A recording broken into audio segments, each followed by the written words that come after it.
Assalamualaikum warahmatullahi wabarakatuh. Perkenalkan, nama saya Ahmad Sopian dengan NIM 400 1240021. Sebelumnya terima kasih kepada Pak Imam. Di sini saya akan mempresentasikan artikel terkait penyebab diare pada balita. Apa itu diare? Diare adalah buang air besar lebih dari 3 kali sehari dengan tinja encer ataupun berair. Nah, pada anak balita, diare dapat menyebabkan dehidrasi berat dan bahkan bisa menyebabkan kematian pada balita jika tidak segera ditangani. Nah, apa sih faktor risiko atau kejadian diare pada balita? Yang pertama yaitu air bersih tidak memadai. Air yang tercemar bakteri dan limbah menjadi media penularan penyakit diare. Yang kedua yaitu tidak ada jamban sehat. Nah, buang air besar sembarangan atau mencemari tanah dan air bisa menyebabkan diare. Yang ketiga yaitu sampah rumah tangga tidak dikelola. Nah, sampah yang terbuka menjadi tempat berkembang biaknya lalat pembawa penyakit. Dan yang keempat yaitu limbah cair rumah tangga tidak dikelola. Air limbah yang menggenang menimbulkan bau dan menyebarkan kuman. Dan yang kelima yaitu pengetahuan ibu rendah atau kurangnya pemahaman tentang pencegahan dan penanganan diare meningkatkan resiko. Dan yang terakhir, yang keenam yaitu personal hygiene yang buruk. Tidak mencuci tangan sebelum ataupun sesudah BAB, memudahkan penularan penyakit.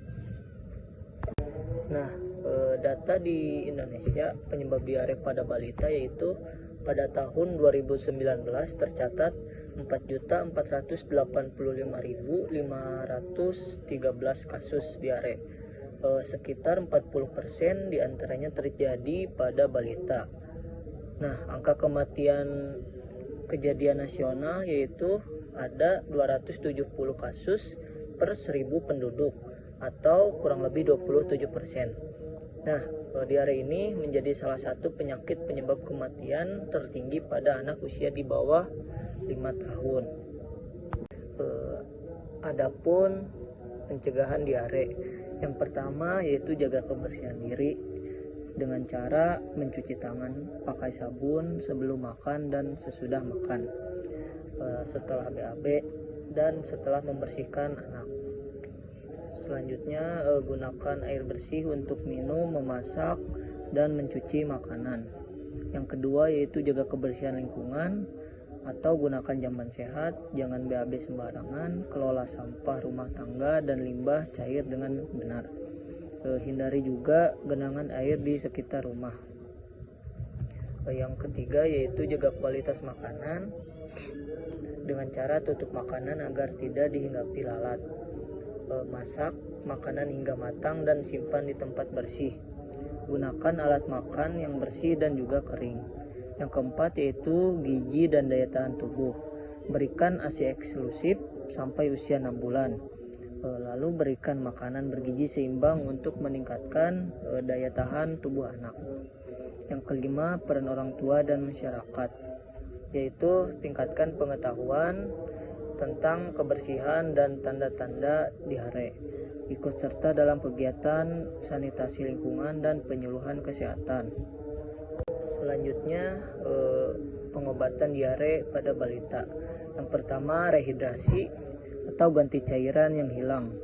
Berikan oralit setelah setiap buang air besar. Jika tidak tersedia, gunakan larutan gula dan juga garam. 1 sendok teh garam ditambah 8 sendok teh gula dalam 1 liter air matang. Yang kedua yaitu pemberian makanan bergizi. Tetap beri ASI dan makanan lunak bergizi seperti bubur, sup, dan juga pisang. Hindari makanan berminyak dan juga yang pedas-pedas. Yang ketiga yaitu segera fasilitas kesehatan. Jika kondisi anak lemas, tidak mau minum, muntah terus menerus. tinja berdarah atau ada tanda dehidrasi berat, bibir kering, mata cekung, tidak buang air kecil. Mungkin sekian dari saya, mohon maaf jika ada kesalahan. Assalamualaikum warahmatullahi wabarakatuh.